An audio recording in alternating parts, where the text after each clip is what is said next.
Welcome back to another episode of my Zero to Hero journey, and in this episode we cover a lot of ground.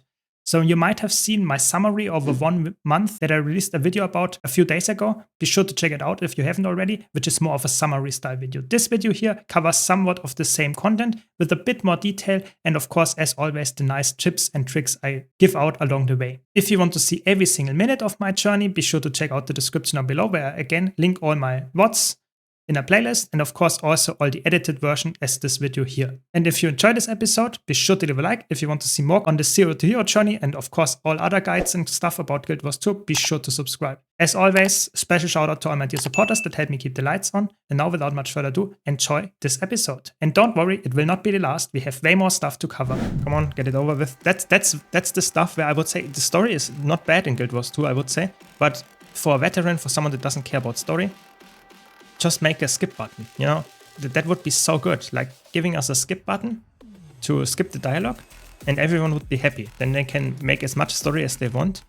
If you don't have to listen to all of it, that would be very good. You have to play up to story episode 3 and then talk with the guy. Yes, that is true for the how's it called? That I can use, for example, my dagger on my chronomancer. Yes, or my mirage. That is true, but I have to play even further to unlock, for example, the rifle on Chronomancer. So the actual weapon that you get with Soto only. Where is it? This one here. You have to play. It doesn't matter if you are level the third one or wherever you are. You need to go the 14th episode, the 14th one, and that means that I have to do at least a few more story steps. We want to do the meta event to get the story step completed. But yeah, I think range builds in Guild Wars 2 are a decent way of enjoying the game, but I think the problem is in Guild Wars 2, it's all about stacking. So it does not really matter if you're a range build, if you're like a melee build, you always have a rather similar idea of how to play the game. So I think, yes, I could make a series about this, but it would still not be like, you would still not, if the boss is there, you would still not play and stay here as a range build. You would still go to your commander because there are all the boons, all the healing. So I think making builds like that focus only on being ranged would be a fun idea, but in the end, it's not really something that is like really useful in the game. That's the sad part. Guild Wars 2 is not designed in a way that range builds are something that you really take all the time. That makes sense, sadly.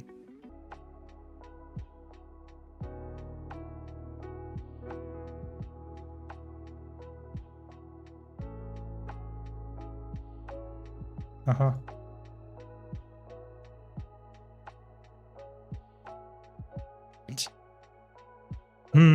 How does that depict it? It never depicts it. Now it depicts it. Wait, what? Isn't it? I think it's depicting it, isn't it? Exactly that thing. Ah, okay, maybe no. Finally, very good. That was. I'm too stupid for that, apparently. I think Guild Wars 2 is underrated in the MMO scene. I agree. I think Guild Wars 2 is an MMO that a lot of new players try out, or some amount of new players try out and actually really enjoy. But I think the amount of players that never even try Guild Wars 2 is way higher. Why is that? Because I feel like a lot of times Guild Wars 2 is considered the game that is like, or people that play other MMOs say, Guild Wars 2 isn't that the dead game? No one plays that. But that's not true. Guild Wars 2 is alive more than ever, actually, I would say. But a lot of players just have the image in mind, yeah? And that's not necessarily a good thing. No, I'm definitely with you there, Loco. I think the story in Guild Wars 2 is not bad.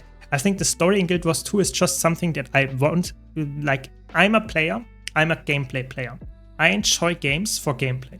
I know the story in Guild Wars 2 is not bad, at least for most people. Thanks a lot for Comos.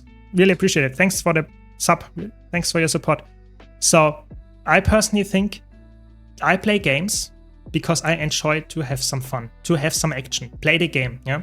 If I would like to have a very deep story experience, I either read a book or I watch a TV show or I watch a movie, yeah?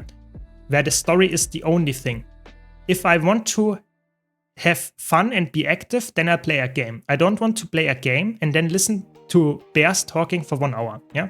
I know people won't like that, but I personally am not interested in that. I want to have gameplay. So what do we need to do? I think we have to purchase something here.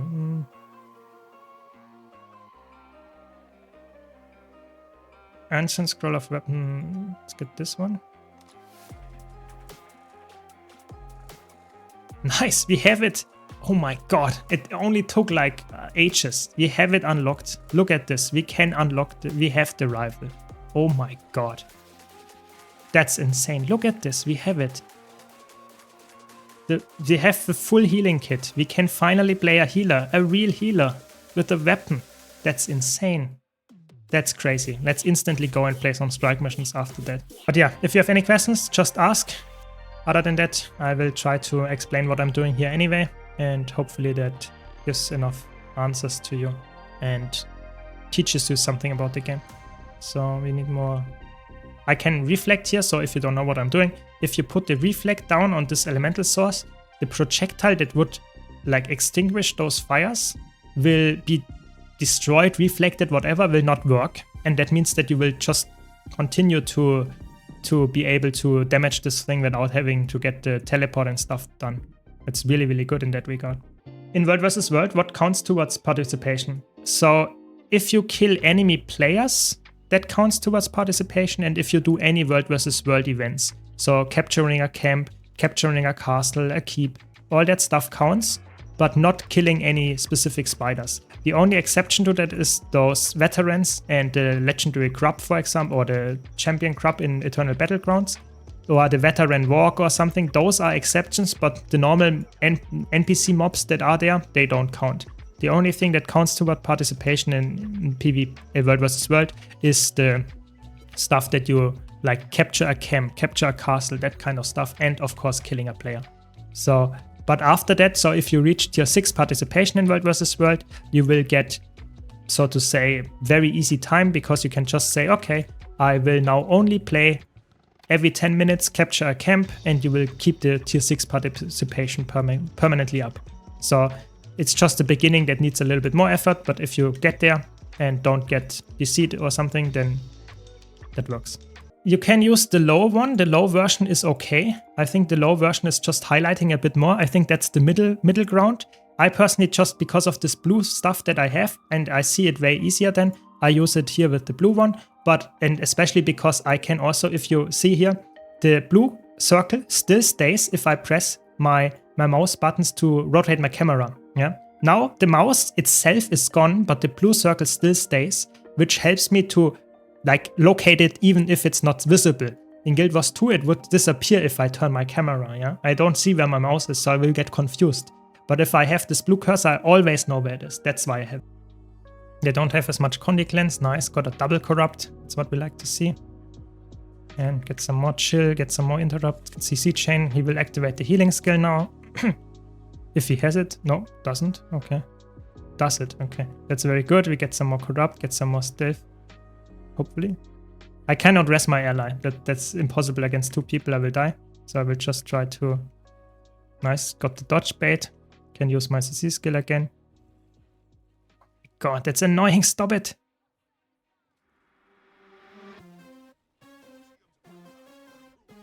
There we go. You see, that's what I meant. You know, in PvP, you can easily outplay 2 people if they are just like not as skilled as you are. Then that's very easy. That's PvP. I'm noticing that you do not have as much effect clutter as I do. Did you disable them in the options for other players? Yes, I have 2 things on. That's the most important one that I have on is effect LOD. I hope you have that on as well. In PvE, that's very important. That just makes your attacks or the attacks of your allies way less like flashy. So for example, if I put down my attack here, this might not be visible if to an ally if they have this ticked. And other than that, I have some like environment and zone and density set down to the minimum. I have no bloom on, stuff like that. But those are my settings. Not too special though. Not too special. And I also have, where is it? Somewhere here, I think. Yeah, hide ally visual effects. I have hide all. So I will not see any infusions or something. It's completely hidden. That's what probably is the thing that you wanted to know. I don't like that because I'm streaming. I don't want to get like people to get flashbanged. So I really like to make sure that everything is like somewhat nicely and not too bright. How much gold have you collected so far in your journey?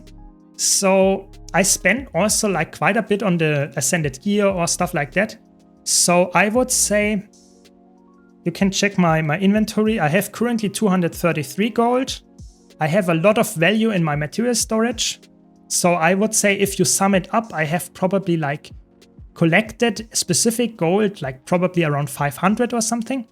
But the legendary is almost ready and I need no gold to spend for that one. So I could sell it and then I will get 1.5k gold. So I have a lot of account bond stuff lying around already. So I would say my account is actually quite skyrocketed in that regard. But I would say around 500 gold I collected during this, I would say. Around 500.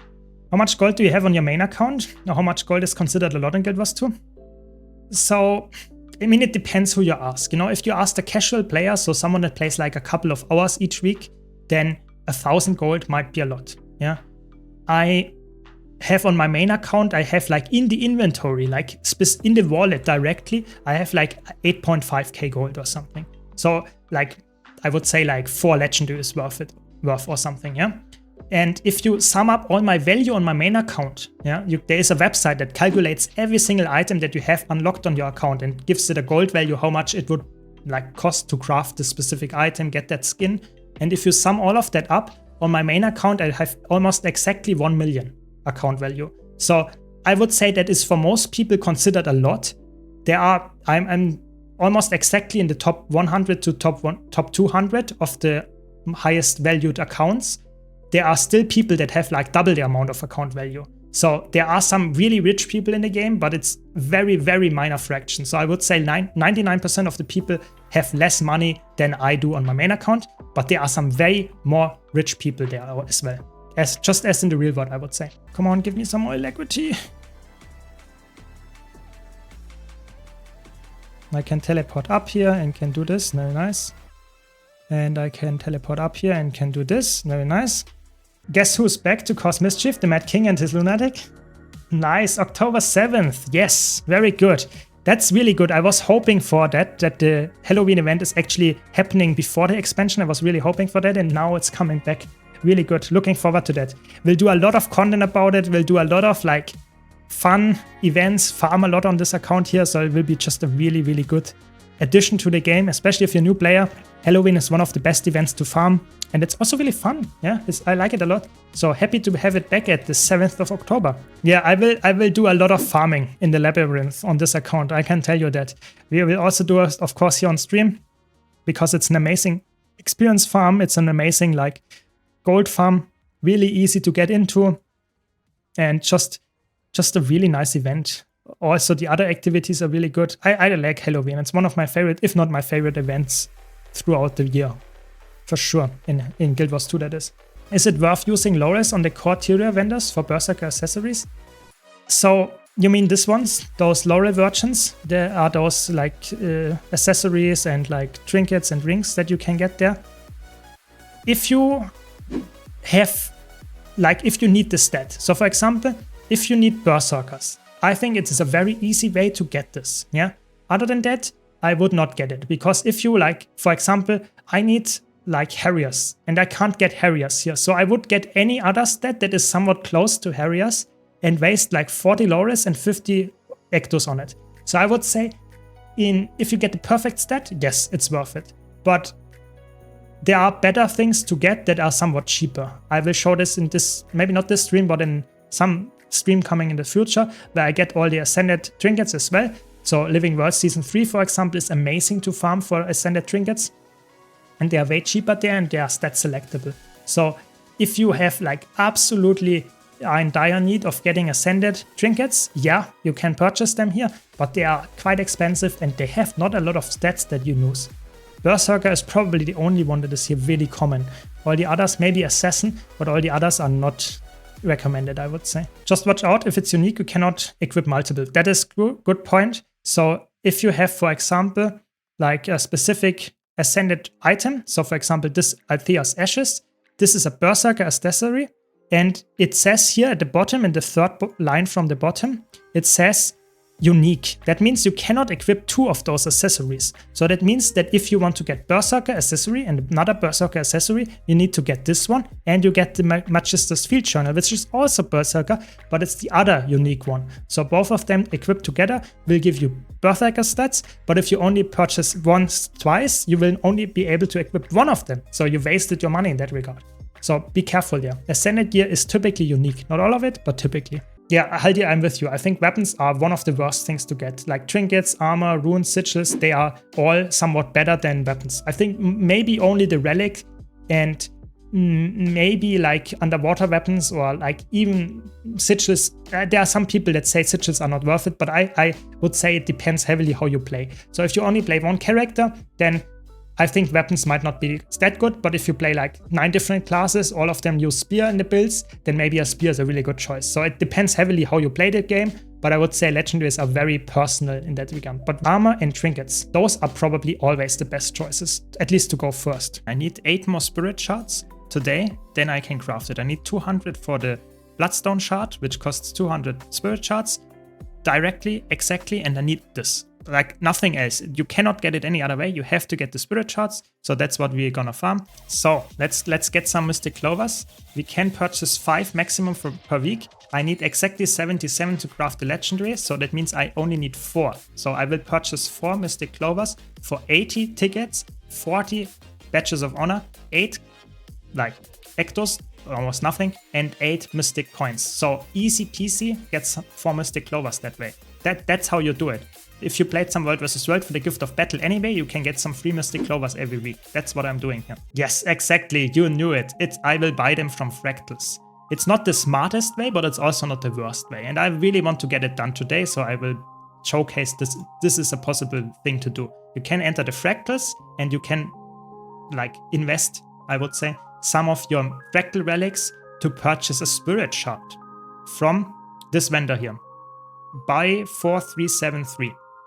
This guy sells Desar's Journal, and it costs a little bit of gold and it costs a little bit of Fractal Relics. I only need 6 of those, so I can buy 6 of those for 210. It's quite expensive. It's not like recommended to do if you need a lot of Spirit Shards, but I want to craft it right now. I only missed the Spirit Shards, so I just want to showcase this. I will get 6 Spirit Shards from that, and that's exactly what I need.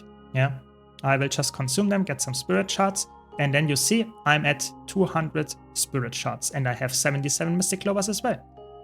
One tip here as well, if you want to really get a lot of Fractal Relics for whatever reason and you don't have enough of them, you can go to, I think, this vendor exactly, and turn in those delicated, pristine Fractal Relics into 15 Fractal Relics. That's possible as well. I would not recommend doing that, but if you really are in dire need, you can do that. Other than that, I would say you can invest in other good stuff, like for example the Mystic Clovers here. But there's also need Spirit Shards. In World vs. World, the ones, they don't need Spirit Shards. That's why I went for the World vs. World ones rather than those. We also need to get some Obsidian Shards. That's the last thing that we need. Forgot that. Okay, we need 250 Obsidian Shards. We only have 145, but we have a lot of karma. So how do we get more of that? You have to go to the Straits of Devastation here, and typically that's not contested anymore at this point. You can just talk to this vendor here, then get some Obsidian Shards. For karma, I need 105. So I will get 10 of those big stacks, costs me 210,000 karma, quite a lot, but like you can see, I have like almost 700,000, so that's not too bad. Purchase that, and then I need, let's double check, 5 more, yes, and then we are good to go. 250 Obsidian Shards, nowadays very easy to get, but if you are struggling getting them, I would recommend either using the karma for them or playing a lot of World vs. World in PvP, because then you get them passively as well, just as you did with the other stuff. So I think Guild Wars 2 is quite focused towards competitive modes in that regard as well. How easy it is to get Mystic Clovers, Obsidian Shards and stuff like that. Would buying Mystic Clovers from World vs. World Fractals Raid Strikes be better overall than rather gambling? Yes. It is always better to guarantee it and buy it from a vendor than gambling. Yes, there can be a rare situation where you gamble like 10 times and you get 10 times Mystic Clovers. Sure, then you made profit in that sense. But the vendors are guaranteeing you to get it, and they on average are cheaper. Even this one here has a 10 times thing where you can guarantee it, and even that one is cheaper than gambling. So this is the most expensive vendor. You can go and do that, but only if you are like really in dire need of Mystic Clovers. I would say the other ones like raids, strikes, fractals, PvP, world versus world, they are using the specific currency to reduce the amount of money you have to spend on average to get the Mystic Clover. This is a little bit higher, but still worthwhile to get. So we need Mystic Clovers, 77 of them. We need 250 Obsidian Shards. We need Gift of Magic, Gift of Might. Those you can get each from the starter kits. You can select nowadays from a starter kit if you want to get a Gift of Magic or a Gift of Might. So if you have 2 starter kits like I got from the Fractal bonus event and the Wizard's World, I can select 1 Gift of Might and 1 Gift of Magic. Yeah, that's what we need. Then we need the Gift of Kamo Halikotaki, which is the Legendary Spear gift. Normally you would craft it by getting the Gift of Metal, 1 Shark statue, which is also something that you need to craft, 100 Icy Runestones, which is 100 gold, and 1 Superior Sigil of Agony. But the Legendary Starter Kit gives you that one for free. You need the Precursor, which is Kacharias, however it's pronounced. And the last one, you need some Gift of some Ectoplasm, 250. We need one Gift of Exploration, 1 Gift of Battle, and I think something else. We will see what we need here. There is some mix here, but yeah, that's how you do it. I need a Bloodstone Shard. That's what I forgot. Let's just go to a vendor here at the Mystic Forge. Go to there and say Bloodstone Shard. 200 Spirit Shards for 1 item. Quite expensive, I get it. And there we go. And now we just need to put it in the Mystic Forge. Like, just talk to it, press use, and use the stuff that we just gathered. So that means we want to use the Gift of Battle, and it highlights only the things that you can put in with it. 1 Gift of Exploration, 1 Bloodstone Shard, and 250 Obsidian Shards. And you combine that in the Mystic Forge. There we go. And we got the Gift of Mastery. Quite expensive, or quite time investive to get this. A lot of Spirit Shards, map completion, world versus world, and some karma. So a lot of stuff that we needed here. We are done with this one. We just need to go and put the Gift of Mastery in with the Legendary and the Gift of Fortune. We have to craft this one. So let's do that. Gift of Fortune, 77 Mystic Clovers, some Gift of Magic, Gift of Might, and 250 Globs of Ectoplasm. Put together, quite expensive again, just a gold thing in that sense. And we get the Gift of Fortune. And then we have the 4 gifts that we need. Gift of Fortune, Gift of Mastery, the Precursor, and Gift of Kamoho Halikotaki. The 2 things that I mentioned here, those 2, are for every single generation 1 legendary, needed exactly the same thing. But for, depending on what kind of legendary you're crafting, you get the Gift of Kamo Halikotaki for the Spear and the Precursor. But for Twilight, it would be different. You would need Dusk for the Precursor, and you would need the Gift of Twilight to craft it. But in general, always 4 items, 4 gifts, so to say. And that would be all to craft a legendary.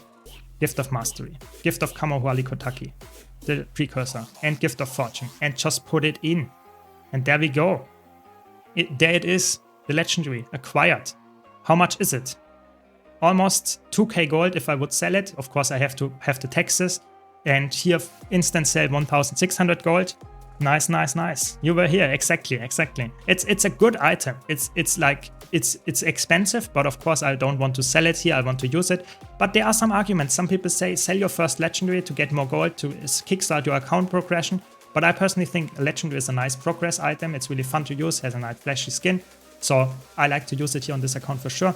Or let me know if you want to have it like given away as a giveaway. But for now, let's leave it as this. Let's check how long I actually took to get this. Let's check age. So I have played this account for 74 hours in total over the past 32 days. Of course, you have to mention this account, the first character was created 32 days ago, but I did not play every single day. So that means this is like I played under a month on this account, so to say, and got the first legendary in like under 75 hours by playing like mostly on this character. So quite nice. I'm actually quite happy. I did not expect it to get it that fast, I have to be honest, because of course that was helping a lot with the bonus event here with the Fractal Incursion where you get this free legendary starter kit. That helped a lot. I originally set myself the goal to have it before the expansion drops, so it's still like 4 weeks out. But I'm quite happy that I now got it in this amount of time, and it looks quite good. And I think maybe we can go for another one Not necessarily before the expansion, but we can already grind for it. Yeah, you can easily get a second legendary before Visions of Eternity. I guess I could do that. But I mean, the question is if that's like the big goal of this account, just getting legendary all the time. Because to be honest, I think a new player, it might seem way more realistic to go not only for legendaries, but also getting like full ascended gear, getting like the perfect gear setup, getting maybe a good relic that you will not get any other way, and stuff like that. So I think maybe we will go for another legendary. It's not decided yet, I would say, but for now I think it's more important that I get some mastery unlocks, get some ascended gear and that kind of stuff. That's more like what I would say is probably the likely scenario.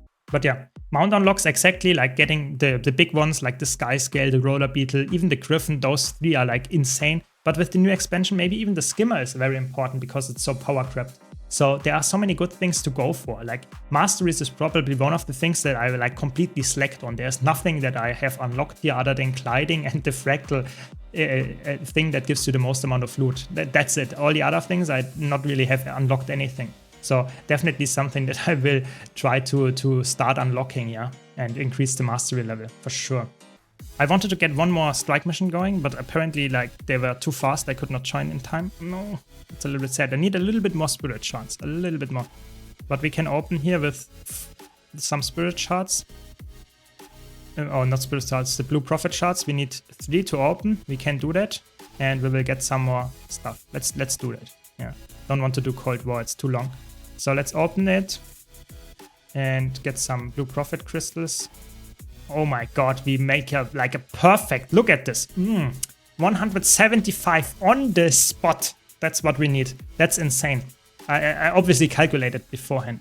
And now we can finally get the last ascended gear piece that we needed. Healer's Chest of Helms. Let's double check. Yes, we need the helm, everything else we have. We can purchase it, last ascended gear piece.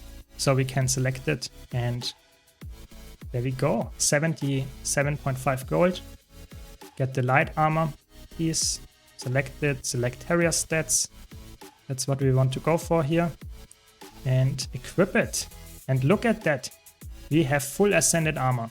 That's nice. Very nice. And we can finish the next few weeks, next few streams with all the good stuff and go for full like weapons, maybe like last trinkets that we need. So really good. We make some progress here on this account.